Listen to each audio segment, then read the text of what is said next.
Sejam bem-vindos a mais um AJ Responde. Hoje temos 9 perguntinhas, vamos a elas e várias delas vão ser bem técnicas. Perguntas boas dessa vez, perguntas muito boas dessa vez. Parabéns pelas perguntas, todos vocês. Vamos lá, eu vou ler a pergunta aqui. Como foi a sua trajetória com o conhecimento do UI Design? Arthur, eu vim de design gráfico, na realidade eu venho de engenharia. Então, construção de produtos em Delphi, C++, C Sharp, velho. Eu construía sistemas de automação, sistemas de controle de estoque e sistemas financeiros. Então, basicamente era isso. Tirar relatório, construir aquelas telas em Delphi, tab, barra de espaço, ESC, entendeu? E sempre que eu construía aquilo ali, me dava uma angústia de como aquilo era feio, difícil, não era intuitivo, grande parte das interações eram terríveis, obviamente por limitação técnica do código, mas era uma coisa que me incomodava. Dali fui para o design gráfico, aprendi proporção, tipografia, impresso, fiz envelopamento de carro, van,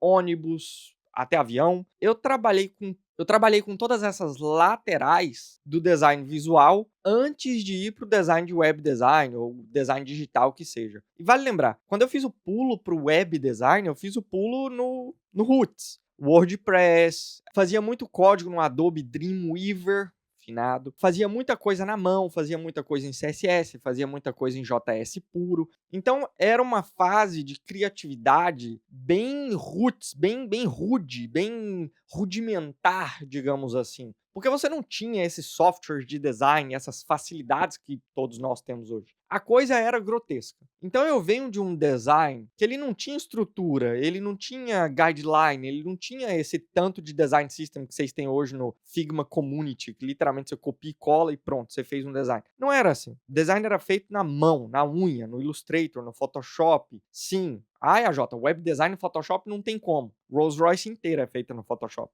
Eu já fiz Eberlin, um site espanhol de e-commerce no Illustrator. É o que eu tô falando, eu venho de uma época de design completamente diferente do que é hoje, da facilidade que é hoje. Às vezes vocês ficam reclamando de, mas eu tenho que aprender Figma. O quê? Fácil. Manha. Menos de 30 minutos tu tem que saber tudo no Figma. Não é possível. Agora, meu conhecimento de UI. Eu acho que é prática. Eu sempre falo isso pra vocês, sempre vou repetir essa frase, eu sei que é chato, mas é prática, é exposição. Eu me exponho a design o tempo inteiro. E eu não tô falando de design só, design visual. Eu me exponho muito a design textual, tipo, eu tô sempre analisando coisas, eu tô sempre olhando se a proporção faz sentido, se a fonte foi escolhida da forma correta, se a cor foi escolhida da forma correta.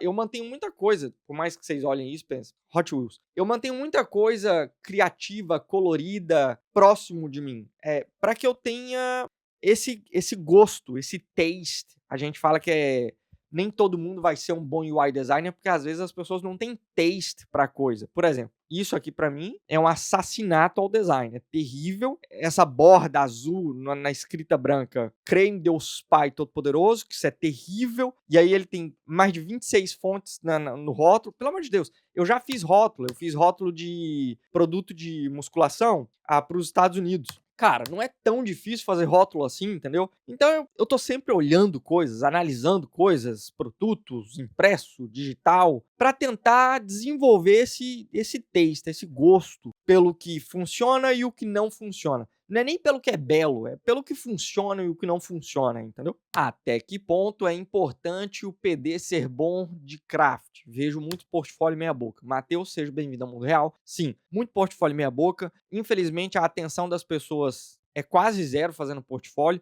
o que me choca um pouco, logo que o portfólio é o ponto principal de contato que você tem para conseguir um trabalho ou não. É o portfólio que vai abrir as portas ou fechar as portas. E eu vejo que as pessoas têm muito pouca atenção com o portfólio, carinho é quase zero, a escrita é terrível, os espaços são terríveis. Grande parte nem tem white space, é tudo parecendo um jornal, entendeu? Não faz uma leitura em Z, grande parte é leitura em F, aí fica parecendo que é um blog, não parece que é um case, porque não tem uma leitura, não tem um ponto focal. Então, até que ponto é importante? Não tem ponto, é importante. Se a gente for categorizar UX aqui e UI aqui, pronto, você já entendeu que não existe uma diferença. A importância, os dois estão aqui. Os dois são importantes. Saber craft é o mínimo. E quando a gente fala de craft, eu sei que essa palavra está sendo utilizada agora, obviamente todo mundo acha que é uma palavra nova no mercado. Vale ressaltar que eu já fiz um ao vivo de mais de 3 horas sobre isso. Craft é uma palavra antiga, tá? Vem do grego, vem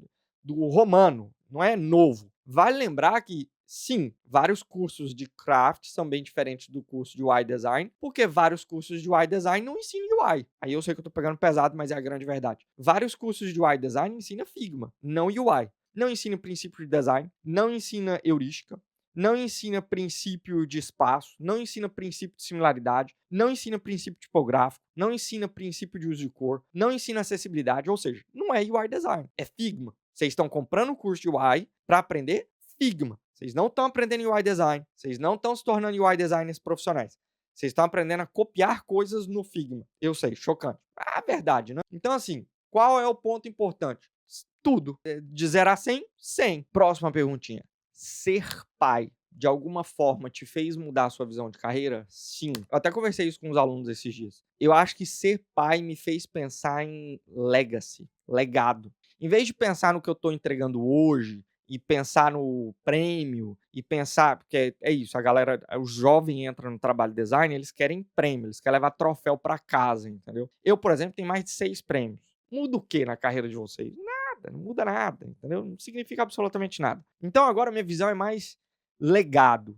O que é que eu vou fazer na empresa que vai afetar a empresa pelos próximos 5, 10 anos? Qual que é o trabalho que eu vou deixar tão bem feito na empresa que, mesmo que as pessoas não gostem de mim, elas vão lembrar do meu profissionalismo, da seriedade, do trabalho, da qualidade, do resultado? Como que eu faço com que as pessoas saibam o level do meu trabalho? A atenção, o carinho, a obsessão por entregar o melhor trabalho possível. E eu, de novo, é feio falar de trabalho no Brasil, porque hoje você fala de trabalho no Brasil, aparentemente você não pode trabalhar, né? Você tem que ser filho de rico. Eu trabalho, porque eu tenho que pagar a conta. Então, eu tenho essa obsessão por ser melhor. E também, outro ponto. Falar que é bom demais no Brasil é problema. Você não pode, você tem que ser humilde. Você não pode ser bom, entendeu? Você não pode achar que você é bom. Você tem que ser ruim. Mas eu não penso assim. A minha mentalidade é bem diferente, mesmo desde o Brasil, da época do Brasil, eu sempre pensei assim. Eu fui criado por um pai rígido demais, entendeu? Então eu sempre pensei, se você vai fazer, faça nos seus limites. Meu pai sempre falou uma frase pra mim, que eu não sei se vem do militar ou não, ou se vem da cabeça dele. Tu pode ser lixeiro, pedreiro, arrumar celular, tu pode limpar uma casa. Seja o melhor. Ponto. Tem que ser bom no que faz. Tem que acordar de manhã e falar, eu sou bom. Esqueça, saia da minha frente. Trabalharei que nem uma máquina. Porque eu acho que as pessoas confundem isso. As pessoas querem trabalhar o mínimo possível, ganhar o máximo possível. Isso não existe. A não ser que você seja assaltante de banco, entendeu? Ou traficante. Mas isso não existe. Você tem que trabalhar, você tem que entregar, você tem que gerar valor. Então o filho me fez mudar um pouco esse comportamento. Eu levo muito a sério o meu trabalho, já levava, mas agora eu levo ainda mais. Eu quero fazer com que o meu trabalho ele seja lembrado. Eu quero sair da empresa e eu quero que as pessoas sintam. Tem um buraco aqui. Eu sei que as pessoas não são insubstituíveis. Vai lembrar que eu fui demitido no Natal. Então eu sei disso. Que ninguém é insubstituível. Mas ao mesmo tempo eu quero fazer com que esse insubstituível chegue próximo ao zero. Eu quero fazer com que as pessoas sintam falta da minha obsessão, do meu carinho, da minha alegria, do meu trabalho, da minha rotina, da forma que eu me comporto, mesmo que rude, mesmo que agressivo no meu trabalho, já que eu levo muito a sério o meu trabalho, mas eu quero que as pessoas lembrem do meu trabalho, lembrem do meu nome, entendeu? Outra pergunta muito boa, viu, Matheus? Parabéns pelas perguntas. O que você aprendeu sobre liderança que te surpreendeu nessa fase da carreira? Ótima pergunta, Matheus. Algumas coisas. Politicagem é um processo de evolução, é necessário. Quem falar o contrário possivelmente está na lista de todos os líderes, como uma pessoa que não sabe entender o jogo. O nosso trabalho é um jogo, é um Game of Thrones misturado com Billions, misturado com BBB. É assim, entendeu? Tem votos nas suas costas, tem vários votos. Se tu fica, se tu sai, se tu ganha bônus, se tu não ganha, se tu ganha aumento, se tu não ganha, se tu é promovido, se não tem. Olha eu revelando coisas aqui. Eu aprendi que politicagem não só é necessário, como é um produto dentro da empresa. Eu aprendi que documentação é proteção. Documentação bem feita mostra carinho, mostra processo, mostra seriedade em como você não brinca. Documentação te protege. Então, quando bater no ventilador, é a documentação. Não é a sua articulação. E aí eu entro em articulação. A articulação é necessária? demais. Você não saber articular design, articular venda. Você precisa ser um vendedor, basicamente. Você precisa saber articular design, decisão, processo, time, estruturação. Você precisa saber articular resultado. Você precisa saber articular Figma. Precisa saber vender Figma. Eu aprendi que liderança é sobre resultado mais pessoas. Talvez mais pessoas do que resultado. Eu percebo que alguns times da minha empresa, por exemplo, não têm resultado. Mas o time é forte. Aí você fala, como que o time é forte e não tem resultado, AJ? Ele é forte em habilidade, em resolver problema, em união, em entrega. Nem sempre o produto vai ao ar, mas a criatividade vive ali. Eles são muito unidos. É considerado tipo time de elite. Você precisa resolver um problema. Quem você chama? Aquele time. Ah, mas eles não conseguem colocar tanto produto no ar. Mas eles são bons. Eles sabem o que estão fazendo. Eles têm processo, eles têm estrutura, eles têm unidade. Se tu fala com um, tu fala com todo mundo. Eu tento fazer com que os meus times sejam assim. Não vou te falar que eu sou um líder perfeito, que eu consegui fazer isso. Alguns times meus rodam dessa forma, alguns times meus ainda estão aprendendo a rodar dessa forma. Eu aprendi que liderança é companheirismo entre os líderes, não entre os doers. Ou seja, a Jota, você como líder tem que ter companheirismo com seus designers? Sim e não. E eu aprendi isso da pior forma possível. Meu diretor de design, eu sou muito próximo dos meus designers. Eu adoro estar no Figma com eles e estar criando e papel e caneta e workshops de criatividade, até que o meu diretor de design falou, existem 2 tipos de líderes. O líder igual você, que é o amigão, que nunca vai ser visto como líder dentro da empresa, porque você é um amigão. Existe o líder igual eu, que as pessoas me odeiam aqui dentro. E, realmente, o meu diretor de design, ele é agressivo, irlandês. Então ele não tem muito, ele não rodeia pra te falar o que ele pensa. Ele fala. E aí, se tu vai chorar ou não, é um problema você e tua terapeuta. E aí, obviamente, a geração Z não consegue trabalhar nesse ambiente, ou seja, não consegue trabalhar no Google, na Alphabet, em todas as top 10 mil, todas as top 100 mil empresas. Porque todas as empresas são assim. Existe um tom. E é esse o tom que eu aprendi, Matheus. Que o meu diretor falou pra mim. Você pode se incluir em design, mas ao mesmo tempo eles precisam sentir que você é líder, que você não é um designer. Porque quando a notícia ruim vier, eles vão achar que você é amigo deles. E aí você não vai conseguir passar a notícia ruim. Quando a notícia vier, você tem que se sentir confortável o suficiente pra dar a notícia olhando no olho e é o que é. Você tá entendendo? Inclusive tem um filme que mostra sobre isso, que é aquele filme dos jogadores de beisebol. O Brad Pitt fala pro cara, você tem que aprender a demitir pessoas. É a pior coisa de liderança, é demitir pessoas. É tu olhar pra uma pessoa e eu sinto isso até hoje. Parece que eu tô destruindo o sonho da pessoa, mas ao mesmo tempo você entendeu a distância que o meu diretor me ensinou? É essa a distância que eu tive que aprender. Você tá muito incluído no design, você não vai conseguir mandar eles embora, não. Você não tá incluído, você consegue mandar eles embora. Eu sei que eu vou receber comentário falando, vai tomar no cu, os líderes só querem mandar embora. Faz parte, né? Você leu o teu contrato? Porque assim, cada um tem um contrato. Meu contrato tá escrito que eu tenho que contratar, demitir e estruturar time. O teu contrato tá escrito que ele tem que trabalhar no Figma. O contrato de outro tá escrito que ele tem que me mandar embora. É assim que funciona uma empresa. O problema é que sempre que eu exponho essas realidades, vocês ficam extremamente chocados com a forma que eu falo, com a naturalidade que eu falo, com um sorriso na cara que eu falo. É o trabalho. Eu acho que a gente esqueceu que a gente trabalha.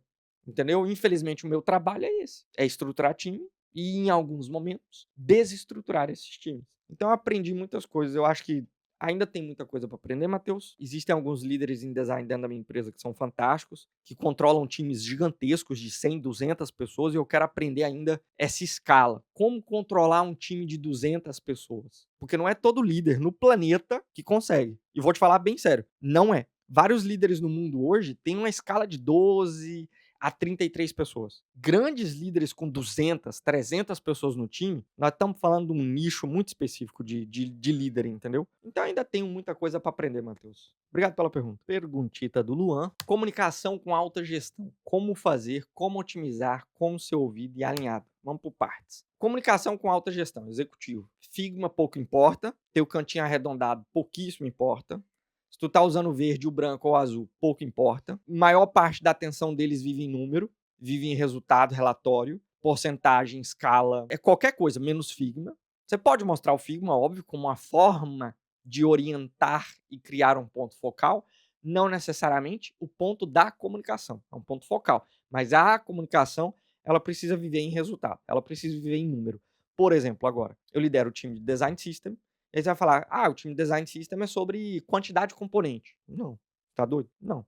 Isso aí é número de vanity, é número de ego. O número para mim é quanto tempo eu reduzo em design e engenharia. Então, por exemplo, o engenheiro leva 30 minutos para fazer sem o design system, com o design system 5 minutos. Quanto tempo é por ano? Quanto em dinheiro é por ano, baseado nesse tempo salvo? Então, comunicação com gestão, executivo, diretor, líder, é número. Da onde você vai tirar esse número? Aí você tem que ver qual que é o teu trabalho e qual a correlação do teu trabalho com o número. Como fazer essa comunicação? Primeiro você tem que ter um PowerPoint. Liderança não trabalha com show. Tu não pode subir num palco e dar um show. Eles querem ver alguma coisa. Então, deck. Eu sou, inclusive, na minha empresa, eu sou conhecido como Deck Master. Eu que faço deck. Odeio, mas sou eu que faço. E é importante. Trabalho de liderança tem que fazer, não tem como fugir. Líder que falar que não faz PowerPoint, mentiroso. Ou não é líder. Ainda tem essa. Porque tem que fazer. Então você tem que fazer uma PowerPoint. PowerPoint tem que iniciar com a agenda. Líder não trabalha sem agenda. Temos que lembrar que líder não tem tempo. Ou seja, você precisa ser rápido, voraz, limpo, extremamente preciso no que você está apresentando, sem show-off, sem diz que me disse. Bang, bang, bang, bang. O que vocês acham? Espaço para pergunta. Todos os slides precisam ser extremamente claros. Reduz design, coloca mais gráfico. Reduz canto arredondado, coloca mais número, ou pelo menos volume, ou pelo menos expectativa de objetivo. Deixa o design para o final. Eu sempre deixo o design para o final. Se eu começar com design, é porque eu preciso que eles entendam design para mim falar sobre o número. Mas normalmente eu começo com o número. Então, se você vê um deck executivo meu, ele começa dessa seguinte forma, Luan. Vamos lá. Capa, agenda. Na abertura, já é agenda. Agenda, nós vamos falar sobre esses pontos aqui. Tudo bem para vocês?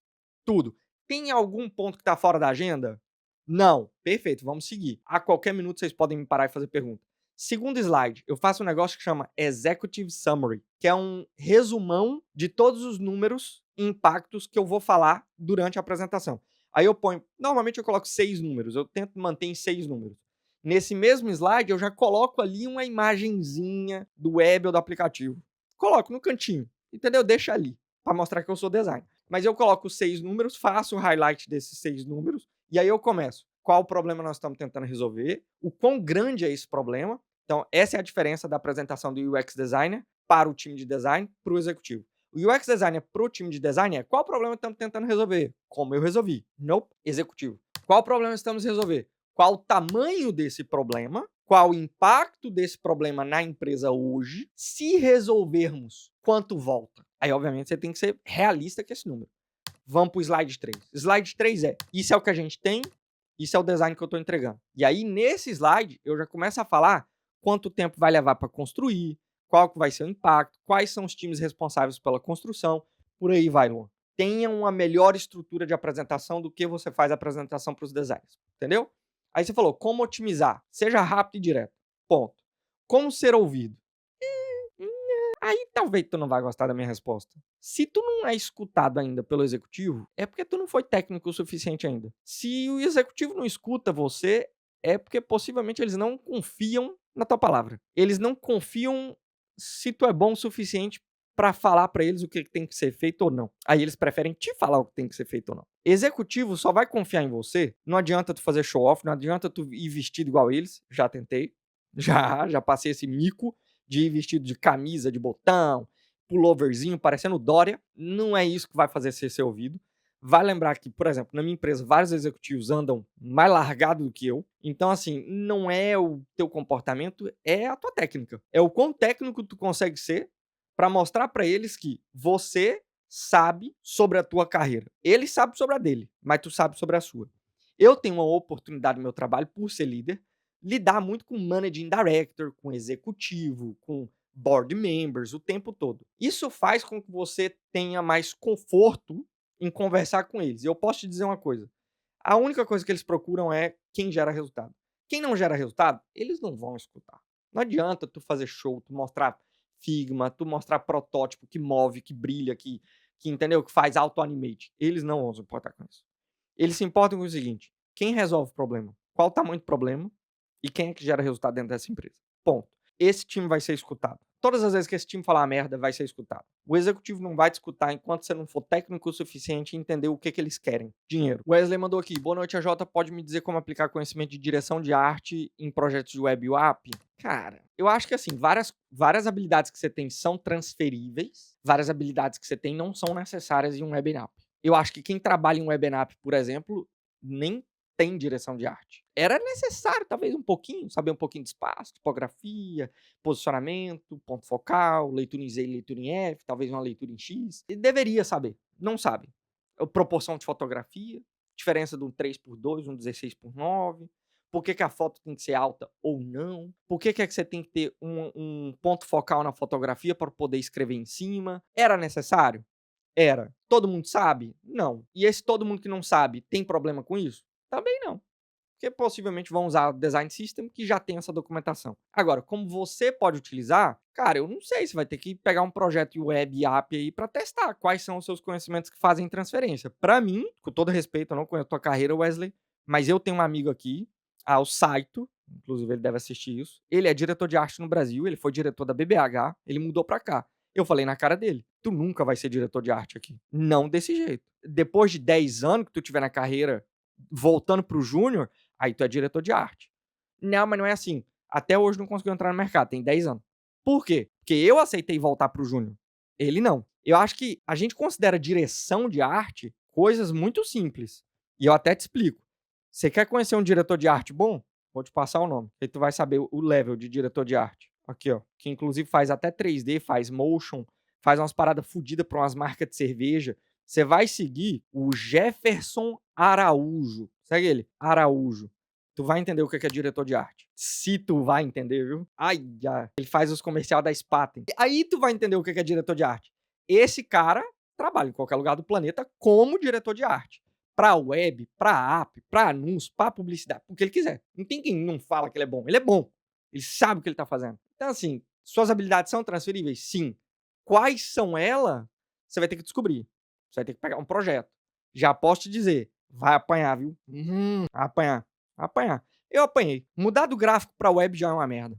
Entendeu? Inclusive, eu vejo muito gráfico design. Agora eu vou falar, hein? Eu vejo muito gráfico design fazendo mockup de web pra cliente. Faz não, gente. Faz não. Faz não que vocês estão fazendo no Illustrator com a fonte a 300 pontos. E 300 pontos significa absolutamente nada na tela. 300 pontos na tela, na realidade, vai ser uns 650 pixels. Sabe o que significa 650 pixels? Uma letra por tela, entendeu? A Pentagram faz isso. Eu trabalhei num projeto da Rolls-Royce na Pentagram, que eu recebi um projeto deles de app, dizendo eles. Eu converti para o Figma.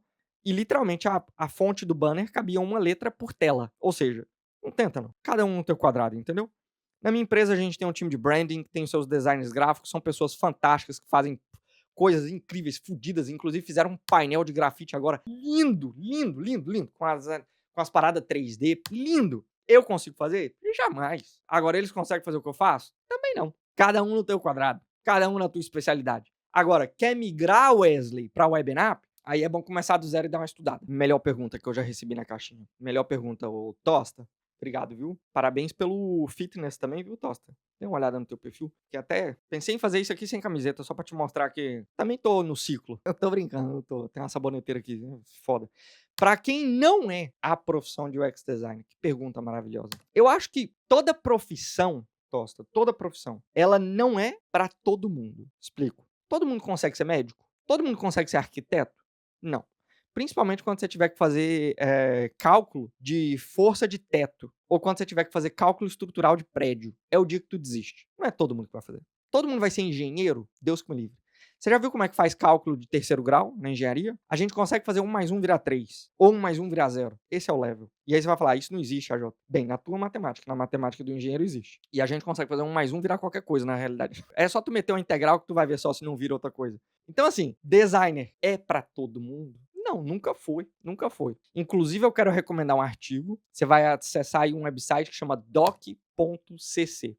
Os artigos são escritos por brasileiros, designers que moram fora do Brasil. E tem um artigo lá que chama Taste. Dá uma olhada lá. É gosto. Lê aquele artigo e você vai entender que não é todo mundo que vai ser designer. E digo mais, tem muitas pessoas que vão insistir em design e vão descobrir que não é pra eles. Número 1, porque não tem taste. Não entende o que é bom, o que é ruim, o que funciona, o que não funciona. Exemplo, se você hoje desenhar um produto no Nubank, aí você pergunta para qualquer pessoa viva, para você, o aplicativo do Nubank é fácil ou é difícil? É fácil. É fácil. Por quê? Porque foi desenvolvido por um time de elite, por um time que sabe o que faz. Dos 9 anos aos 65 anos, o Nubank é fácil. Caixa Econômica Federal. Pronto, eu já te expliquei que não é para todo mundo. Você entendeu? E olha que o time da Caixa Econômica Federal é bom. Ainda tem isso. Essa é que é a surpresa. O time da Caixa Econômica Federal, os designers da Caixa Econômica Federal, são bons. Quem não é bom? O time de produto. Tô fudido. Vão me mandar mensagem na DM. Pô. Os designers são bons, pô. Eu conheço. São bons. Pra quem não é curioso, pra quem tem preguiça, pra quem só vive de um foco, eu acho que pra você ser designer, você tem que entender de tudo. Você tem que entender de humano, comportamento, você tem que ser meio stalker, você tem que ter 600 aplicativos no seu celular. Olha só. Você tem que ter 1 milhão. E o pior é que tem pastas e pastas com aplicativos dentro de pasta. E com aplicativo de foto que eu nem uso. Tem um aplicativo aqui que eu nunca usei na vida, que chama ZY Vega. Nunca usei, mas é porque é bonito. E aí eu tenho. Mas vai falar, você tá de sacanagem de ter um aplicativo porque é bonito. Opa, eu tenho vários. Só porque é bonito. Eu tenho um que chama N-Distance. Lindo aplicativo, lindo. Parabéns pro designer. Ser designer de verdade, Tosta, vai exigir de você uma atenção à vida. A menu de restaurante, a tela. Eu vejo muita gente reclamando de QR Code, por exemplo. Um monte de usuário. Ah, o QR Code destruiu minha vida. O quê? Porque é mal feito, né? Porque um QR Code bem feito num restaurante é a melhor invenção do século 10, 20 e 30. Vocês estão maluco? QR Code na mesa? Pra me pedir e pagar? Não, eu acho que vocês não entenderam, não. É a melhor invenção do planeta. O problema é que é mal feito. Aí é um outro problema que a gente tem que ver, porque os designers não sabem o que tá fazendo. Tá vendo, Tosta? Não é pra todo mundo. Agora, se souber fazer, meu irmão, você já foi no Zizi aqui em Londres? Melhor experiência do mundo. O cara vem, te atende, faz seu pedido. Ele mesmo já fala. Nem me chama, paga na mesa. Você escaneia, meu brother já vai direto, o número da minha mesa. Não existe isso. Cada QR Code já vai direto pro billing. Tem um botão gigantesco Apple Pay. Clicou, double tap, paguei, vou embora. O quê? Não é pra todo mundo, Tosta. Não é pra todo mundo. Eu acho que pra ser designer você tem que ser um pouco atencioso demais com as coisas. Atencioso demais com o menu da tua televisão. Não é pra todo mundo, Tosta. Então, pra mim, pra quem não é curioso, pra quem não tem atenção, pra quem não quer compreender o ser humano, pra quem não quer entender de psicologia, pra quem não quer errar, pra quem não quer desistir 300 vezes por semana, pra quem não quer chorar, pra quem não quer ser desafiado, pra quem não quer ser tóxico um pouquinho. De novo, já respondi isso. Toda empresa tem um tom de voz. Tech é um ambiente tóxico. Eu sei que a galera faz textão no LinkedIn, sai da profissão, entendeu? É tóxico. Então, você precisa saber lidar com isso. Você precisa ter casca grossa. Eu falo para as minhas alunas, muito Tosta, porque a mulher quer queira, quer não, ela é mais sensível e ela não tem espaço no mercado de trabalho. Obviamente, nós estamos mudando isso dentro da DC. Eu sei que outros treinamentos também focam em mudar isso. E eu sempre falo para as minhas, eu chamo elas de minhas meninas, né? As minhas alunas. Sejam mais agressivos do que eu 3 vezes. Se eu for agressivo com vocês, vocês têm que responder no mesmo talo. Do jeito que vai e vem. Tem que ser assim. Vocês precisam treinar ser agressiva. Vocês precisam treinar bater na mesa. Vocês precisam treinar a voz alta. Mandar calar a boca. Aí você vai falar, isso não é designer, Jota. Bem, eu não sei qual treinamento você tá fazendo. As minhas designers, elas têm uma pitadinha de pimenta. Ghost pepper. Entendeu? E um pouquinho de Muay Thai. Digamos assim, 5 minutos sem perder a amizade ou perdendo a amizade também, depende da escolha delas. Mas eu treino elas. Ela tem que ter voz ativa. Então eu acho que não é pra quem não tá preparado escutar. Eu acho que não é pra quem tá para quem não tá preparado a entrar numa reunião e ter que deletar o Figma inteiro, entendeu? Não é pra muita gente, Tosta. Como medicina não foi pra mim. Como militar não foi pra mim. Me arrependo? Talvez. Como, entendeu? Ser paraquedista não é pra mim. Ainda tem tempo, talvez, quem sabe. Entendeu? A crise dos 30 anos. Vai que eu tiro um brevet de avião. Nunca se sabe. Mas nem tudo é pra todo mundo, Tosta. Por exemplo, tu é um cara que dá pra ver que tu tem uma disciplina na academia. Tosta, olhando pra mim. Quantas pessoas tu conhece que tem disciplina de ir pra academia? De seguir. Não por ser fortão ou por ser musculoso. Não, não. Saúde. Exemplo. Eu. Qual foi a última vez que eu entrei na academia? 4 anos atrás? Ou quando eu vou pras férias e aí eu ligo o modo tem academia no hotel, vou começar agora. Tá entendendo? Não é pra todo mundo. Entendeu? Como não é pra todo mundo correr, como não é pra todo mundo andar de bicicleta, como não é pra todo mundo nadar, como não é pra todo mundo mexer com tecnologia, como não é pra todo mundo ser bancário, nem toda profissão é pra todo mundo. Pergunta técnica e pergunta boa do Maicon, com fotinha de influenciadores. Como o processamento quântico vai impactar a UX na prática, longo prazo? Eu tenho uma resposta que não vai te agradar. Por quê? Não sei. É a primeira resposta, não sei. Não tem como prever. Se você perguntar isso pro ChatGPT hoje, nem ele sabe. Ele não vai conseguir fazer essa previsão.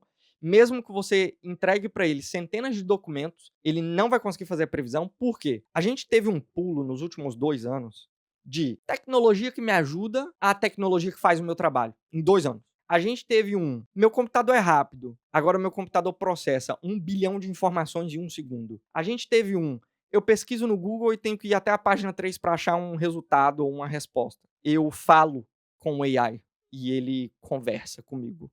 E ele me responde. 2 anos. Imagina os próximos 2, os próximos 5, os próximos 10. Nós estamos presenciando possivelmente a nova revolução tecnológica, ou a nova revolução industrial, ou a nova revolução humana. A gente não sabe onde isso vai dar. Se for fazer o meu trabalho ou não, Michael, que faça. É ótimo. Faz lá as telas para mim, graças a Deus, que aí me dá tempo de fazer estratégia, me dá tempo de fazer pergunta, me dá tempo de testar o que a máquina fizer com o usuário de verdade, entendeu? Me libera mais tempo para fazer coisas que eu realmente gostaria de fazer, mas que eu tô preso fazendo porque a máquina não faz. Então, para mim, quanto mais processamento em cima de UX, para mim é melhor. Porque vai reduzir várias das coisas que eu não quero fazer. E vai me dar liberdade para fazer as coisas que eu realmente gostaria de fazer. Então, vai me dar poder de escolha. Olha a palavra. Poder de escolha. Mas será que a máquina quer te dar poder de escolha? É a pergunta que eu deixo para você. Então a resposta é não sei. Estou preocupado? Se eles ligarem essa merda na internet e falar se construa da forma perfeita. A internet eu acho que desliga. Porque eles não vão gostar do que a gente faz. Eles não vão gostar de como a gente é um com o outro. Eles não vão gostar de como a gente prega amor, mas a gente odeia um ao outro. A gente se mata por um tênis, a gente se mata por um chinelo, a gente se mata por uma bicicleta, a gente se mata por uma corrente, entendeu? É uma conversa um pouco mais técnica. Quem sabe eu faço um vídeo no meu canal pessoal de 1 hora, entendeu? Talvez um ao vivo, da gente conversando sobre isso. Mas eu tenho as minhas reservas, as minhas preocupações em relação a isso. Depois a gente faz um ao vivo sobre isso. Eu deixei a melhor pergunta pro final. O Fred mandou uma pergunta sensacional. Uma pergunta que talvez faz parte, inclusive, Michael, do que você me perguntou. E eu recomendo, inclusive, o livro que ele citou aqui. Jota, na sua visão, qual é o limite da ética para um designer? Eu li Ruined by Design, by Mike Monteiro. E fiquei doido. Recomendo todos vocês que leiam Ruined by Design. É um livro que questiona muito a sua responsabilidade social em relação ao produto. O livro fala muito quando você desenha uma jornada de compra, você está sendo honesto o suficiente com o seu usuário ou tu está escondendo alguma coisa? Empresas aéreas. Quando você desenha algo, você desenha para seres humanos ou você desenha para business? Você desenha para a avó ou você desenha para o negócio? Você desenha para ajudar ou você desenha para confundir? É um livro que faz você questionar não só você como designer, mas você como pessoa. Você tá aqui para ajudar e para auxiliar ou tá aqui para confundir, para ludibriar? Então, eu acho que isso entra muito em LLM, entra muito nesse mundo de AI, entra muito nesse mundo de Big Data, entendeu? Alphabet, né? Tem os seus dados e os meus dados e sabe mais o que vai acontecer com a tua vida do que você. Pesquisa, digitem Alphabet Big Data. Se choquem não, tá bom? Não fiquem apreensivos não, tá? Mas a Alphabet sabe mais o que você quer do que você. Possivelmente ela sabe o que tu vai fazer semana que vem, sem você saber. Interessante, não é mesmo? Então, quando você lê Ruined by Design, você começa a se questionar. Esse tanto de empresa relacionada a AI, por exemplo, eles querem te ajudar? Esse tanto de design bem feito e essas empresas tech, essas fintechs que vêm com uma facilidade enorme, estão aqui para te ajudar? Essas facilidades de pagamento e essas facilidades de comprar cada vez mais consumo, tá aqui para te ajudar? Na minha visão, qual que é o limite? Eu acho que o limite ele para quando você tem que pagar a conta. Eu já falei isso. E eu acho que às vezes assusta as pessoas o quão honesto, o quão puro ou simplista é o meu pensamento. Ou até talvez negativista. Eu acho que é o seguinte: eu gostaria de ter ética no meu trabalho? Sim. Eu tenho ética no meu trabalho? Com toda certeza. Filho de militar. Se eu não tiver, eu vou perder um dente. Agora, eu acho que o meu produto e o que eu desenho, ele tem ética o suficiente em relação ao usuário? Bem, eu tenho os meus questionamentos. Eu posso questionar? Não. Eu devo? Sim, claro, com os limites. De novo, eu tenho que pagar a conta, eu tenho que ter um trabalho. Da mesma forma que você tem que ter um trabalho. Agora, eu trabalharia na indústria de aposta? Nunca, nunca. Eu já recebi a oferta, inclusive, de ir para uma das maiores empresas de aposta do planeta. Não posso falar o nome, mas é uma logo vermelha. Foi um não tão seco que eu nem li o e-mail. Eu li o que era, não sei o que Interactive. Não, muito obrigado. Amém. Boa sorte. Eu trabalhei numa indústria que faz com que as pessoas gastem sem saber o porquê? Não. Eu trabalharia numa indústria que engana as pessoas? Não. Então, assim, qual que é a ética? Eu acho que a minha ética é: eu trabalho em várias indústrias, algumas delas não, porque eu tenho o meu limite. Agora, qual é o teu limite? Entendeu? Mas é uma coisa que é um papo muito longo. Minha recomendação: leiam Ruined by Design. Essa é a minha recomendação. E é isso. Espero que tenham gostado das perguntas. Perguntas muito boas hoje, perguntas muito técnicas. Espero que o vídeo não tenha ficado tão longo, não sei quanto tempo ficou. Vou editar agora, vejo vocês no próximo. E quando eu fizer caixinha, mandem perguntas, porque a sua pergunta pode aparecer aqui no YouTube e eu posso te responder e ajudar você e os demais. Fui!